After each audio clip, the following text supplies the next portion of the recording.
Hi, I'm Daryl Urbanski, and welcome to the Best Business Podcast. My mission is to help create 200 new multi-millionaire business owners. How? You'll do better when you know better.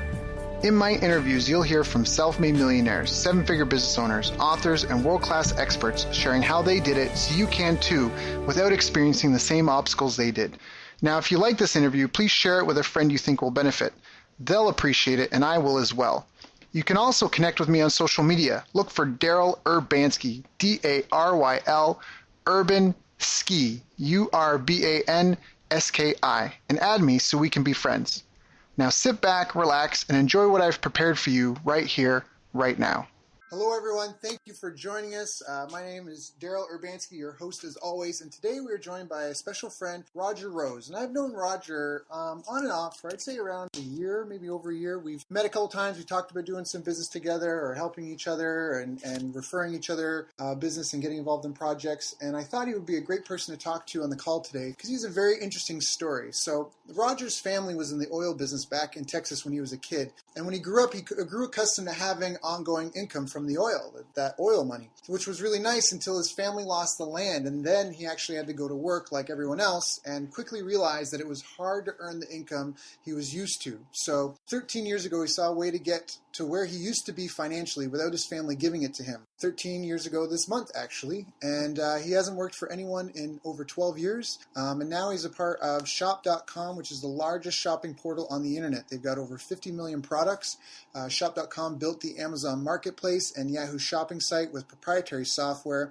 Roger doesn't believe in doing anything that doesn't create an ongoing income. In fact, he's still being paid for work he did 13 years ago. Gotta love that. And he's not getting paid on levels or percentages like some MLMs do. In fact, Shop.com, unlike other sites like Amazon and Yahoo, they actually give a portion of their sales back to their customer.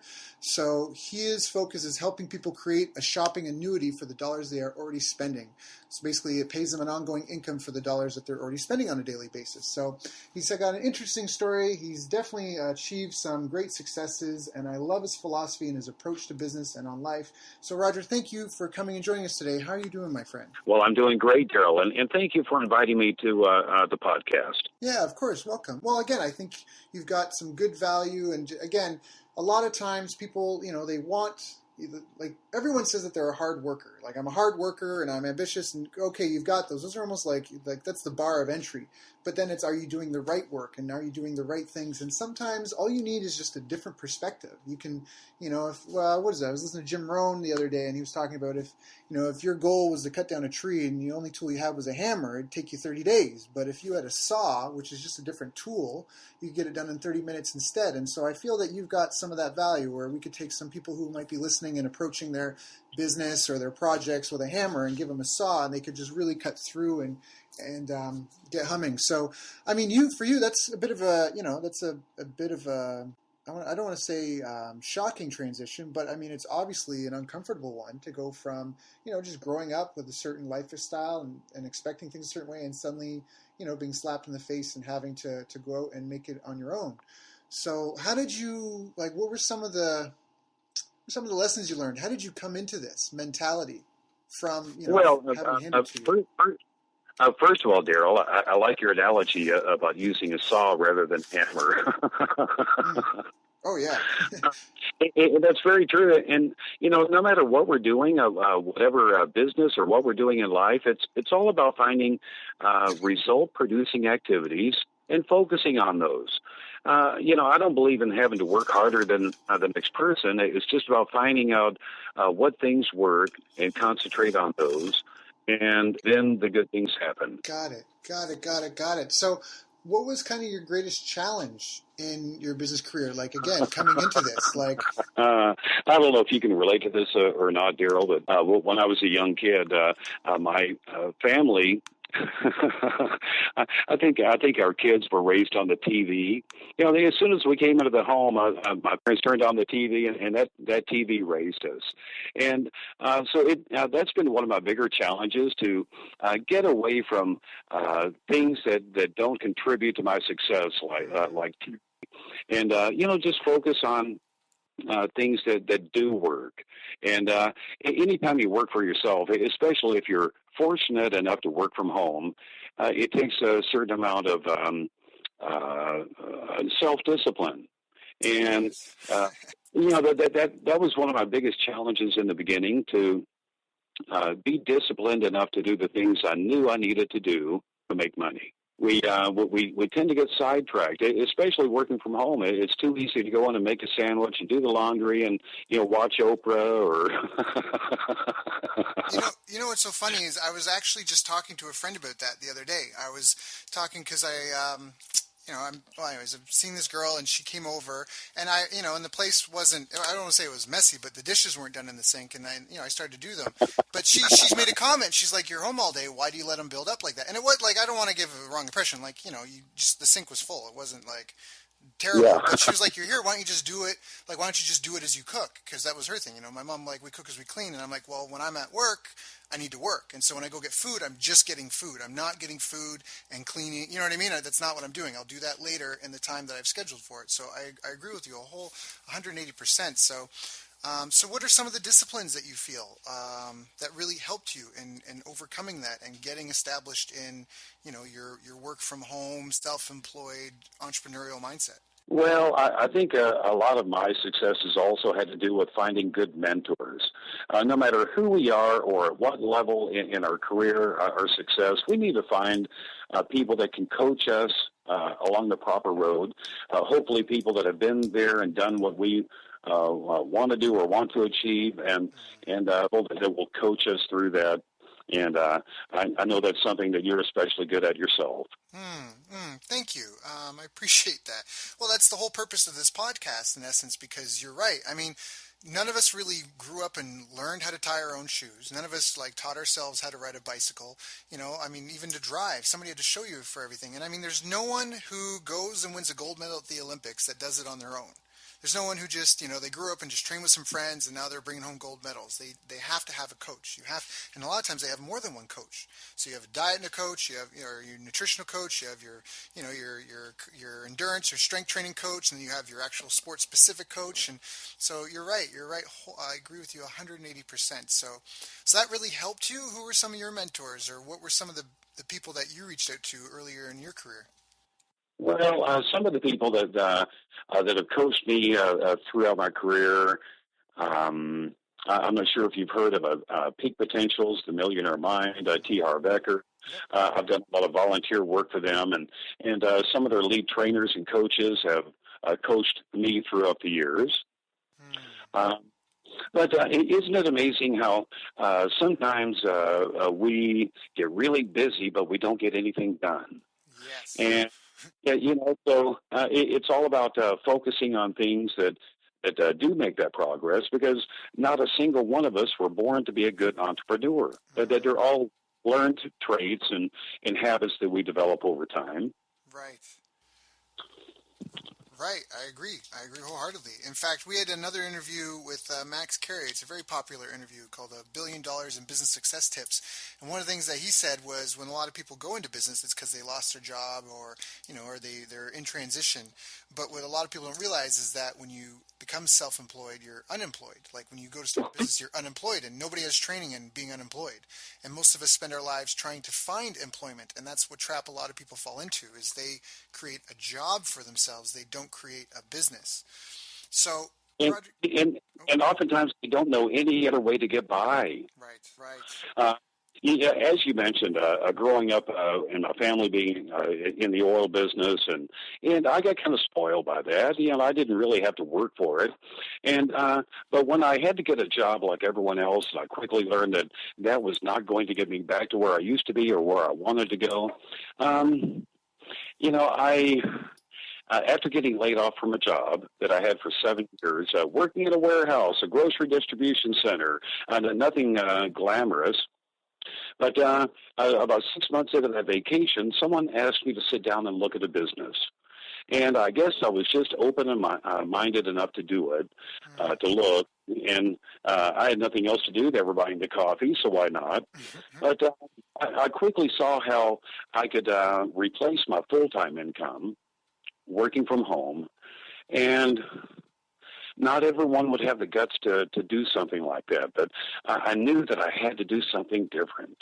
So I gave it a try, and that was over 12 years ago that I replaced my full-time income. So, having that freedom, and I know that you're comfortable and aware with what it's like to have your time back. And you can have all the money in the world, but if you don't have any time to enjoy it, what if your boss won't let you take 6 months off and do the things you need to do? Because there's always a time in life when you can't be there. And if you can't be there to generate that income, what is your life going to look like? Yep. So that's why I'm all about creating ongoing income. Of course, there's many ways to doing that, and I'm just very happy and comfortable with the way that I found. Right. No, and that's a huge point. Very, very great point. I just had a brain fart, but no, I agree 180%. So one of the things I want to ask is, when you say like the things that you focus on, then what are some of the things you focus on? What is something that, when you say trying to figure out what you focus on a day, that will help bring an income versus just keep busy? Because we don't want to be busy, we want to be productive. So what are some of the productive things you try to get done every day? Well, with any true business, we are compensated by how much of a product or a service we move to the end consumer. If you don't do that, you don't truly have a business. So I just focus on ways of doing that. In my case, I have so many different ways of helping people. We have different divisions of my company where I can help people with a beautiful customized website for any type of business. I have another division where I work with doctors and nurses around the country to customize wellness solutions. So many different divisions and ways of helping people. Right. But in the end, you have to identify the best ways of moving those products and services to the end consumer, and just focus on those things. Got it. So you're saying that you spend the lion's share of your time on finding new clients and finding new ways to help existing clients. Is that correct? Absolutely. Got it. So anything else that you're doing probably might not be something that you need to do, and you know what I mean? Like, it's something that you could be delegated. And this brings up a really great point. I remember I don't remember where I heard it from, but it was, if you want to make $100 an hour, then stop doing $10 an hour work.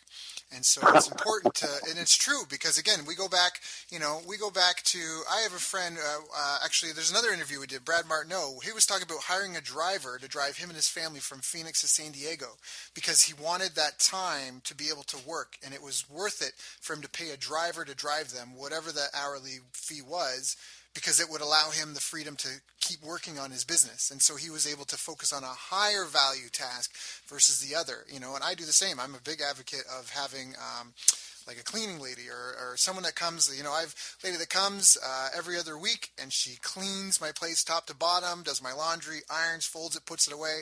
And it costs me maybe $100, $150 a month, but I like the time I save. Do you know what I mean? Like, that time I can invest in other things. And so she's doing that for however many hours it takes. And for me, I get to invest that time somewhere else. And so some of the things that I really think are important to focus on are things like putting offers in front of prospects, expanding your product and service offerings, segmenting your list so you can target these people for your specific for your specific offers, collecting from past due clients, doing sales presentations and meetings, upselling existing clients, prospecting, lead generation, or any sort of automation process you can do in your business.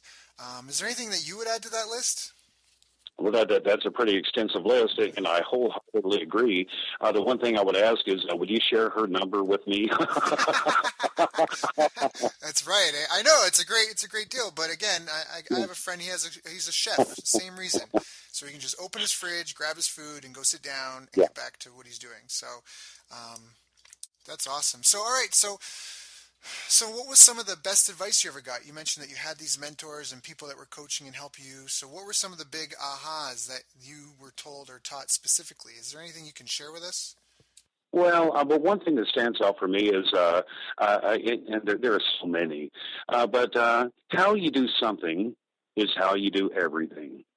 That has just stood out for me over the years, and And it's so true. When I meet people, I can tell pretty quickly the type of individual they are and the work ethic that they have, because how they do something is how they do everything. I love that. That is so true. I love that. Again, going back to Jim Rohn, I love Jim Rohn. I have like Yeah. a man crush on him because he's so good. But he was talking Yeah. about yeah, if you're just waiting for someone to come around, and if you're like, oh, I wish someone would come around and, and they would inspire and motivate me, but what if they don't come? Like, that's a bad plan. Hope is not a strategy. That's a bad plan. You have to be self-reliant. I love that. How you do something is how you do everything. So if you're cutting corners in one place, do you do that in other places? So True. now changing behavior is really, really difficult. Is there anything that you ever felt that you were doing that was holding you back? Well, I have to find ways to constantly inspire and motivate myself, and there are times we all have that where we don't feel like doing something, and sometimes I have to give myself a gentle push, to do it, and then something good happens, and that would not have happened if I hadn't have, given myself a push. I'm a big believer in the law of attraction, and I love the movie The Secret, and I feed my mind with all of that positive information on a regular basis. And if you were to walk into my home, you would probably think, or some people might think it was kind of odd that I have little affirmations popped up everywhere, just constant reminders, and because as entrepreneurs, we need that. Mm-hmm. Oh, we totally need that. In fact, something that I share with some of my higher end coaching clients is that it's a really simple strategy, but I actually, on my iPhone, you can set up reminders and they'll pop up Yeah. on your phone at whatever interval. So I have reminders that remind me every week. I have reminders for every month. I have reminders every day. And it's just things exactly that I want these thoughts. Because if we're, what's the quote? I wish I had prepared in advance. It was like Aristotle. We are what we repeatedly do. Therefore, success is not not something. It's a habit. I forget the quote, Yeah. but and that's I want to continually be thinking about these things. Right? Like, what am I focusing on? And so I've like honestly, I have probably about 100 different reminders that pop up on my phone for the exact same reason that you said, because it's just my phone. And when I was in Japan, they called it 3-meter media because your phone's never more than 3 meters away from you. And so again, just the same thing up on your walls. Who cares what other people think? It's not for them. It's for you, right? So. Um, Another thing that has helped me quite a bit, Daryl, is creating and updating a goal statement. And this is something I've gotten very good at helping other people do as well. To identify exactly what it is that you want at any given period of time. Obviously, create a roadmap, a realistic one to help you get there, and to put that into a goal statement in the present tense, and read that as though you have already accomplished it at whatever date. And of course, to freshen your mind first thing in the morning and also before you go to bed, at least twice a day, of where you're headed, what you're going to achieve, and to read it again as though you have already accomplished it. I love that. I love that so much because that was actually something that was almost a life-changing milestone in my life. That's from Think and Grow Rich, and that's a huge thing. You just dropped a big bomb. Whoever's listening to this, you need to stop, and if you don't have your mission statement, you need to go and get a copy of Think and Grow Rich and get that taken care of. I set a goal. I don't. Do you have your mission statement? Do you want to share? I can share mine, but since you're the guest, I hate to admit I don't have it handy. Got it. Yeah, that's okay. It wasn't. I didn't tell you to prep for that for this. But some of the things on my goal statement, purchasing that 40-foot RV. It's a diesel pusher with 3 slide outs and a washer and dryer and dishwasher, so having already accomplished that, it's important to put yourself into what does it feel like to have already done that, and stick a date on it, and remind yourself every day why you're doing what you're doing. Yeah, that's kind of like I was saying. So I set a goal one year. I remember back in the day, I was at some event, and the guru up on the wall, he had, if you want to be broke, hang around 9 broke people. And I was like, forget that. I want to be rich. I want to meet 9 millionaires. So I set a goal, and the next year I did. I met 12 millionaires, and And one of the things that I also did in that period of time is from Think and Grow Rich, I created my own personal mission statement, and it went, I will generate over $1 million in annual recurring net income by April 14th, 2014. I will sell ideas and information products, digital and or paper and ink, to provide large groups of people suffering from serious or urgent problems access to solutions from world-class experts. Using the T times C equals money formula, I will employ automated systems to generate leads, nurture prospects, make sales, fulfill orders, provide aftercare, and upsell, giving me a financially secure, long, happy, healthy, joyful, and wealthy life. And you mentioned The Secret, and it's funny because at the time, during this process, I was launching kind of what I'm doing now as a coach and consultant because of previous business success I'd had. And I remember it was early April 2014, and I'd made more money than I had, in a previous period in my life. And I was working for John Assaraf from the movie The Secret. And I remember I was kind of bummed out, though, because it was early April, and I felt like the deadline was approaching. And I was like, I don't have $1 million in my bank account. This kind of sucks. And then I realized, wait a minute. I'm working full time on someone else's business. What have I helped them generate? And I went and I logged into our Infusionsoft account, and I'd set up some, anyways, we had a variety of marketing campaigns created, and one of them was kind of my pet project, and it had done $1.4 million, and it was just like a couple of days into April. And then I realized I did it. And I was so ecstatic. What I realized is that I didn't need to say for myself. I will generate $1 million for myself. And that's what helped inspire this podcast, actually, is because after I did that, I remember talking to someone at a coffee shop, and they were saying, Daryl, if I knew the people you knew, and I was able to sit down and have conversations with people like Roger Rose, I would probably be able to accomplish those things as well. And so now I've set a new mission and a new goal to help create 200 new multimillionaire business owners. And that's, I guess, sorry, that's a bit of a tangent, but that's kind of a bit of the background of what brought you here for us, Roger. So I think that's a huge thing. I think that's so important to have proper goal setting, to write it down. I talk to people that are into goal setting. They're like, no, I keep it in my head. No, you got to get it down. No. You got to get it up on the wall, just like you said. I mean, are there key places that you put your affirmations? I put them on my bedroom door, on the inside of my front door. They're on the wall right by my desk. I can't miss them. And one key thing that helped me in fine-tuning my goal statement is to never write "I will," but write it as though I did. I've done it. And because I will never happen. Right. Got it. That's a good tip. That's a really good tip. I'm going to go and update my personal mission statement. So, all right. So now, do you see a lot of mistakes other people make? I mean, obviously, you're having, you're building this income, you're having your time freedom, and you see other people doing stuff, and they're struggling, or they're hitting walls. I mean, we all hit walls. So anyone who's listening to this, I mean, I bring people on the podcast that have achieved things, but was it success has many fathers, but failure is an orphan? And I think that's so true because, right, we all kind of, well, we wear maybe our scars of pride, but we don't necessarily go and parade them around town. But what are some of the mistakes that you see other people making, challenges you see other people going through that they wouldn't have to? Well, I think it's always easier to recognize other people's faults or shortcomings, and without really making them out to be that. To identify different ways that people can do better at what they're doing, and of course encourage them. That we all make mistakes, and I do too. I just don't recognize them as well as I do other people's. Right. Because you're too close to it, right? Right. So do you have you mentioned mentorship before. So do you have a couple of mentors? Do you have like a board of advisors for your business? How do you get that outside perspective? Well, Doug Nelson, he's the lead trainer for Peak Potentials. He's been a longtime mentor of mine. Also, Colin Haskins, buddy out of Chicago. I know many millionaires, and so I simply spend time with them, finding out what has worked for them, and they coach and mentor me through the process. And of course, I do the same for dozens of other people around the country. Yeah, you and me both. Got it. So it's just like you said, it's staying plugged in.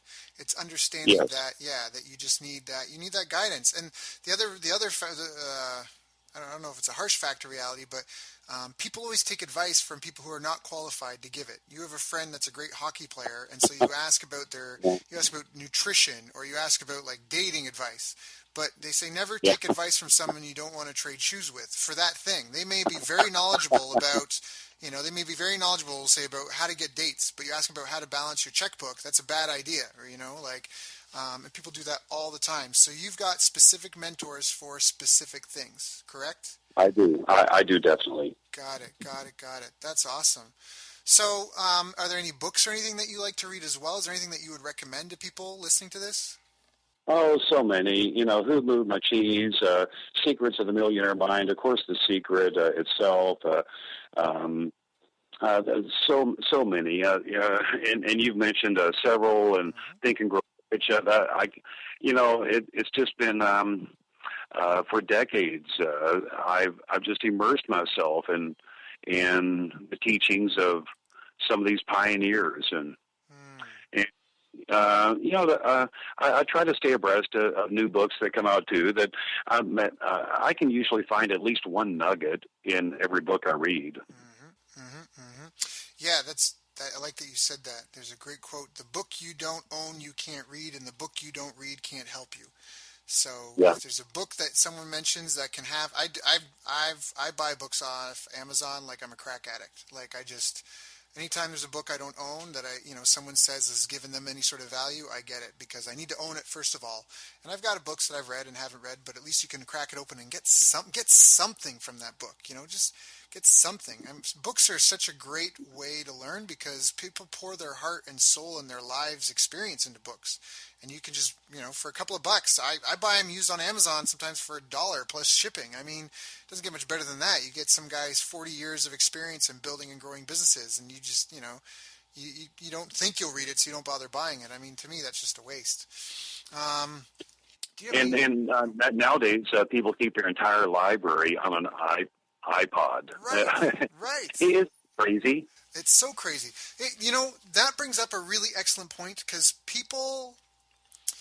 how you do something is how you do everything. To bring that quote back up. So many people, they walk over all this opportunity.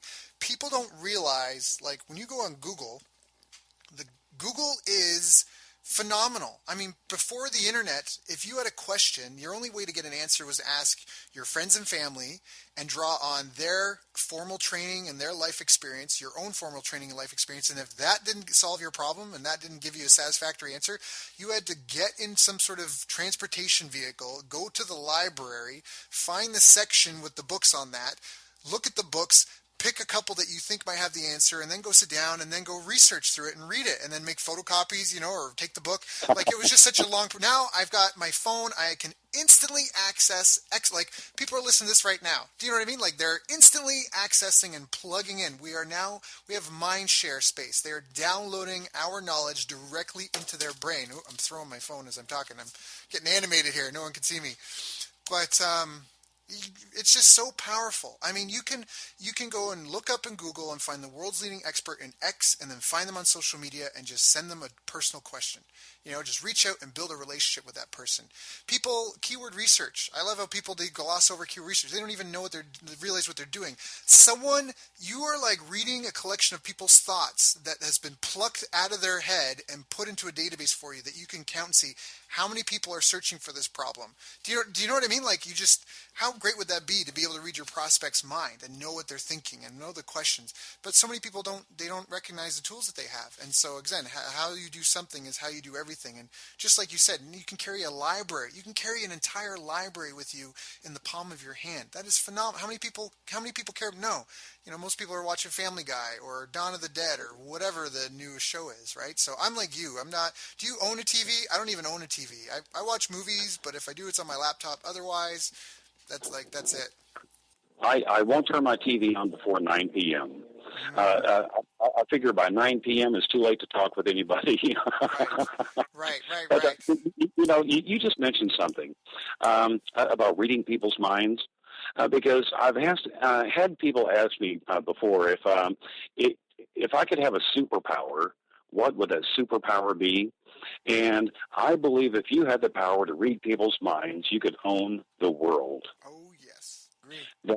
That is the one superpower that I would love to have. Yep.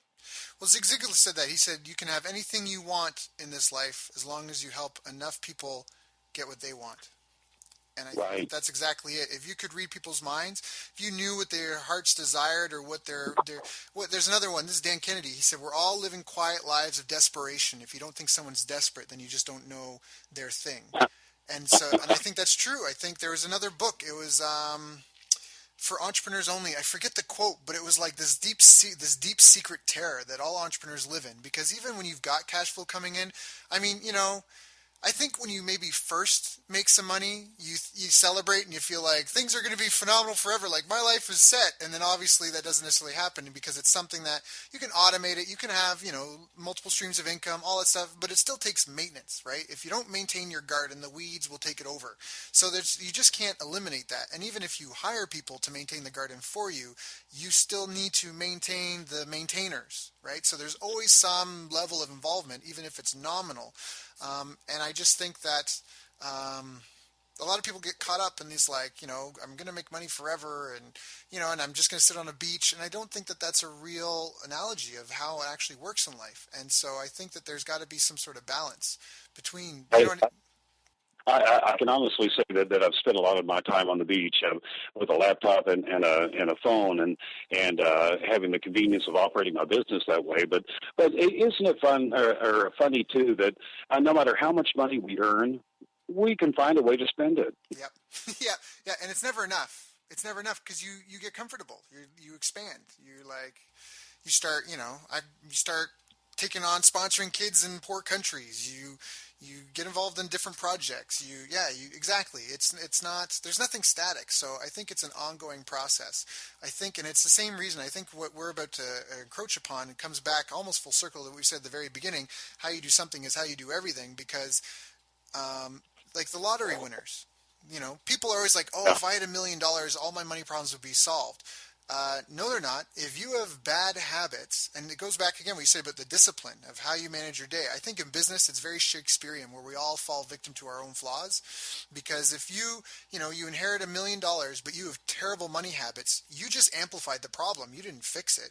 Because you are the problem. It's your money. How are you going to manage it? If you can't manage it properly when the numbers are small, it's just dangerous. It's like handing a kid a bazooka when they don't know how to handle it. And that's why so many of them go broke. If I snapped my fingers, Roger, and gave you Arnold Schwarzenegger's body in his prime, how long would you be able to keep it with the current routine and habits you have? And it's the exact same thing with money and business, right? Like T. Harv Eker talks about, everyone has a financial thermostat. And it's setting a thermostat, in your home, and in the summer you open the door, it's going to get warm, but that thermostat's going to bring it right back down to wherever you set it. Mm-hmm. People need to find a way sometimes to change their financial thermostat. Mm-hmm. Mm-hmm. Mm-hmm. How do you do that? Well, maybe you had it set high when you were a kid. That probably helped a lot, do you think, or is it from people you hang out with? Well, they say if you've never had steak, you won't miss it. And I had steak when I was younger, so I knew that I would have steak again. It's a great analogy. It has to do with your financial thermostat, and I don't know if you've noticed how people that have had a certain amount of success, if they lose it, they wind up getting it back, mm-hmm. And for other people, that they simply need to modify their habits and things they do to change that thermostat, because it can be changed. Right. It can. It's like anything. It's coaching. There's no big bean counter in the sky that determines how much money you can or can't make. And that's something that I love. And that's something that changed my mind. In fact, I talked with one of my mentors about it, and we were talking about, like the success I had working for John and other clients that I've helped generate, pretty impressive amounts of money.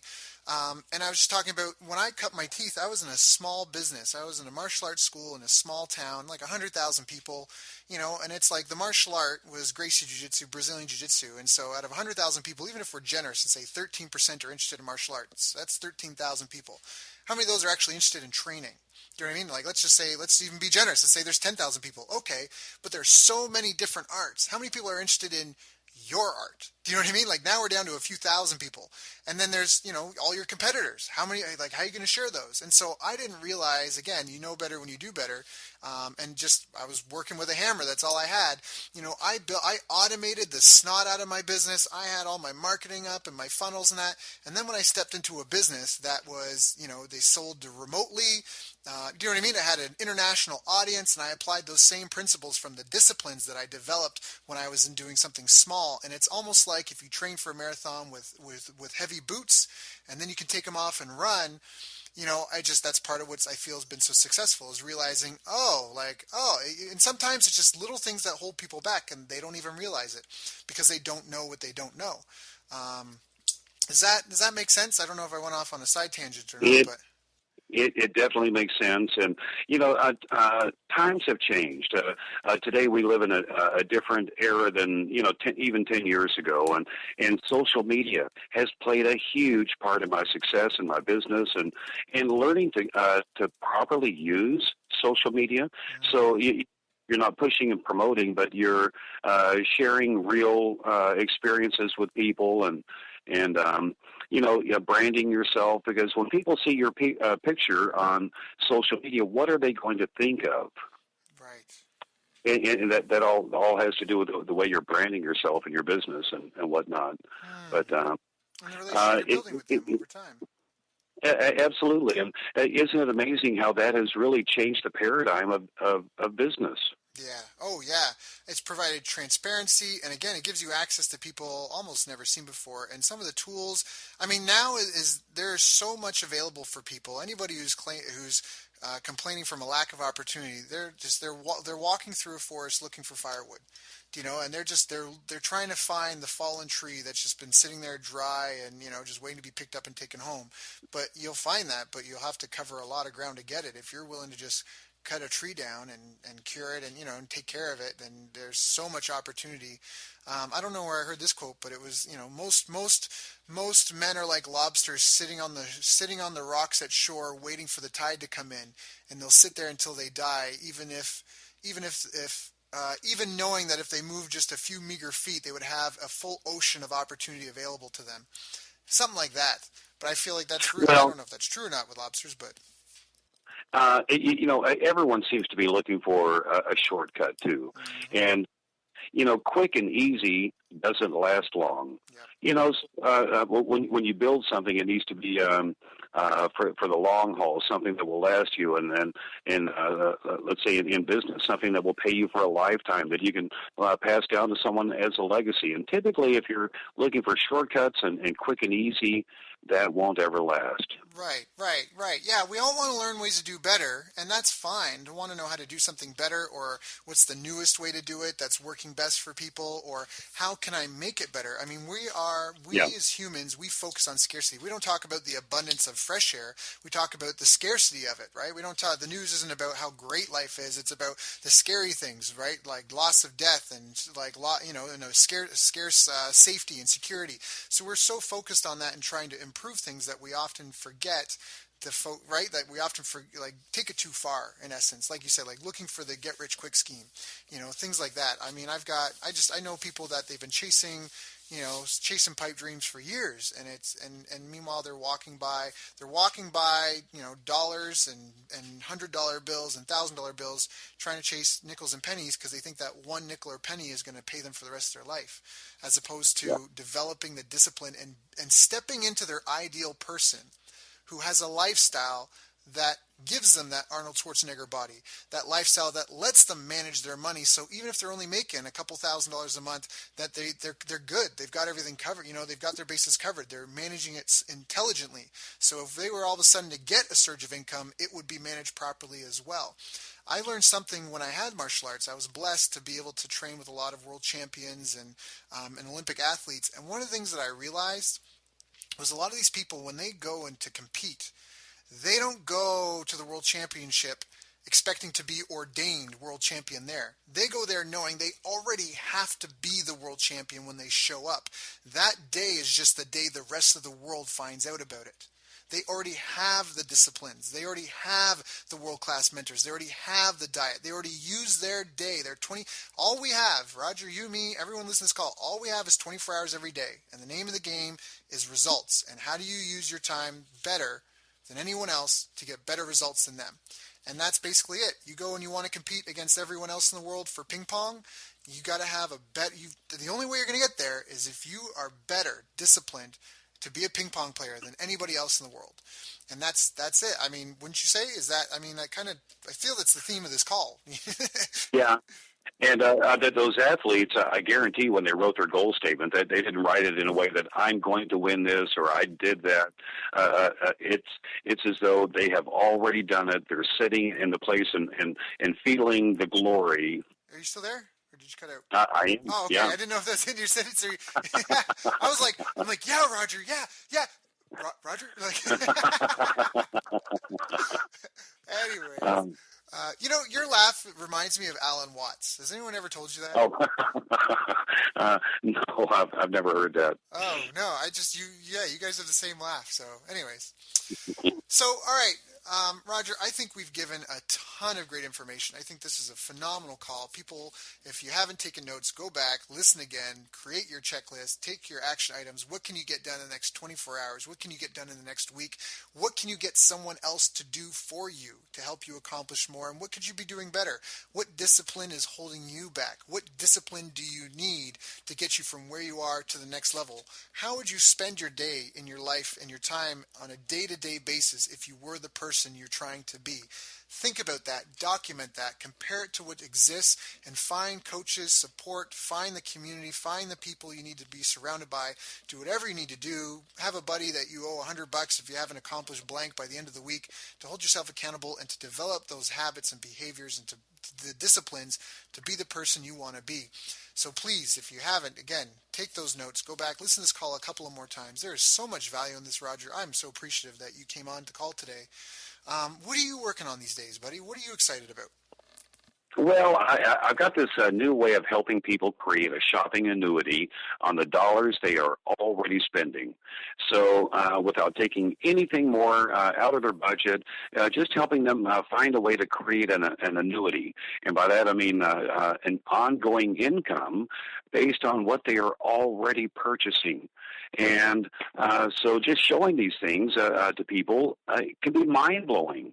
And for many people, it can be several hundred or several thousands of dollars on a regular monthly basis. And I'm having a lot of fun with that. I've mentioned other divisions of my company too, but I like franchise concepts. I like finding systems that work so you don't have to reinvent the wheel. You simply plug in a system for someone, and if they do those things, it will work. Yeah, no, that's exactly, actually. In fact, a lot of, I don't know if I want to get into another tangent on something, but that's what it is. I mean, 80-90% of small businesses fail because they don't have any systems. They're trying to figure out the system, whereas on the inverse, something like 80% of franchises succeed because the figuring out part has been already done for them. Here's your checklist. Absolutely. You walk into a McDonald's, not that anyone on this podcast would, but the French fry machine is always in the same place. Right. They do that for a reason. Right. And then their training systems, they could take anyone at almost any skill level and have them producing their world-class food or whatever they're known for in no time, in a couple of weeks, just because... That would not be McDonald's. Right. Fair enough. But I think you're right. McDonald's is such a great example, though, right? At least for systems and processes, because wherever you go, that's why they charge millions of dollars for it. And as a caveat, as a side note to this, I think it's funny how in our education system, if a child copies a friend's answers on a test, they're expelled and they're severely reprimanded. If I go give McDonald's a couple $1 million, I go, okay, come over to my office, and I want you to do exactly as I'm doing. And I feel like in some ways that's obviously you want to be able to think for yourself and create original ideas and content. But I feel like that there needs to be like in some ways I feel like people are getting trained out of copying things that work when, like, again, we talk about trying to take shortcuts and get rich quick. It's not so much a get rich quick thing, but it's copy the systems and methods that work. And that's sounds like what you do. You just follow franchise models and systems, you implement them for people, and you acquire. It sounds like you're a collector of them. Is that kind of a good way to articulate it? Well, yes, and don't try to overthink or overanalyze things, because we as human beings tend to do that, especially left brain people. And so keep it simple. Simple always works better. It's easier to duplicate too as well. And simple systems. Find them and either create them or find systems that have worked for other people and simply duplicate them. I love that. That's awesome. So, Roger, if anyone's interested in reaching out to you and working with you and asking about what you're doing or how you could help them, what's the best way to get in contact with you? I don't mind sharing my cell phone number. That number is 360-513-7673. And that spells my last name, Rose. But you can also find me on Facebook. Facebook, I believe RoseNet is one of my pages. I have several others and many different websites too. But anyone that has a question or needs a little guidance, I'm the maker of my own time, so I'm happy to do that. Got it. Well, thank you. That's very, very generous of you to offer your time like that. So, on Facebook, it was RoseNet, RoSeNet. That's your page that they can reach you through if they just do a search for that? Yes, that's it. And then what was your cell phone number again? 360-513-7673. That's awesome. Well, Roger, thank you so much for joining me on the call today. Is there anything I didn't ask you that I should have asked you? We covered a lot of territory. And, Gerald, I want to thank you again for inviting me on the webinar. You have so much to offer people, and I'm glad that you found this format as a way to share that with people. Thank you. Well, I think like most of us, we all just want to make a difference, earn a nice living, and try to make this world a better place, so we can spend our time doing the things we enjoy and surrounding ourselves with friends and family. So, I owe everything to people like you that would spend some time with me and point me in the right direction. Jim Rohn has a quote where if you have someone who's doing the wrong things, they don't need motivation because now all you have is a motivated idiot. What you need is an education, turn them around and point them in the right direction, right? Even if they're not motivated, at least they'll get there as long as they're going the right place. So again, just like you, I love helping people, and Zig Ziglar, you can have anything you want as long as you help enough people get what they want. So it's just a win-win-win, and just like having you on this podcast. So thank you. I appreciate your kind words. I'm a firm believer, Daryl, that everyone has a purpose in life, and once you get the money thing out of the way, then people have a chance to really find out what that purpose is and live it. Unfortunately, the majority of people, they're stuck behind a time clock, and it's really difficult to find your purpose in life when you're working for someone else's goal. Right. So for anyone that's on this podcast that does not already own a business, it doesn't matter what kind of business you start, but simply start one. Yes. At the very least, you have the tax advantages of having your own business, which an employee does not have. And then, work to create something, a nest egg, something that will last the long term so that you can actually find your purpose in life. I love that. So well said. Roger, thank you so much for joining this call. Thank you so much for your kind words, and just thank you so much for sharing with everyone today. I really do believe this was an interview that will help create 200 new multi-millionaire business owners. So thank you for helping me get one step closer to my mission. And again, anyone who's listening, if anything Roger said interested you, just pick up the phone and give him a call. And just thank you again, Roger. Thank you, Daryl. I hope you have a great day. You've reached the end of our interview. Now, first, let me thank you for listening. I appreciate and respect you more than you'll ever know. And now I'd like to ask you a couple of questions. First, what 3 lessons did you just learn? What 3 aha moments just jumped out at you? Second, what can you implement for yourself and your business in the next 24 hours? Third, what can you give to someone else to help you with, or give to them to just do it for you? Whatever it is, remember taking action is the secret sauce to results. Now, if you think this interview would be helpful for a friend, please give them a link to it. It'll help them and it'll help me too. I'd also like to invite you to help me find out more about the challenges you're facing, your dreams, your goals, and how I can help you overcome what's holding you back. We both do better when we know better, and your success is my success. So please reach out and interact. You can visit our website, bestbusinesscoach.ca for Canada or California, where I'm from and where I'm living. You're welcome to also try out one of our paid programs. You can find us on YouTube, Facebook, and pretty much every other social media channel you can think of. You should also subscribe to the podcast, and if you're enjoying them, please leave us a nice review. It really helps. That's all for now. Once again, thank you. Take care of yourself, and remember, the world needs the best business you can build. And I believe in you.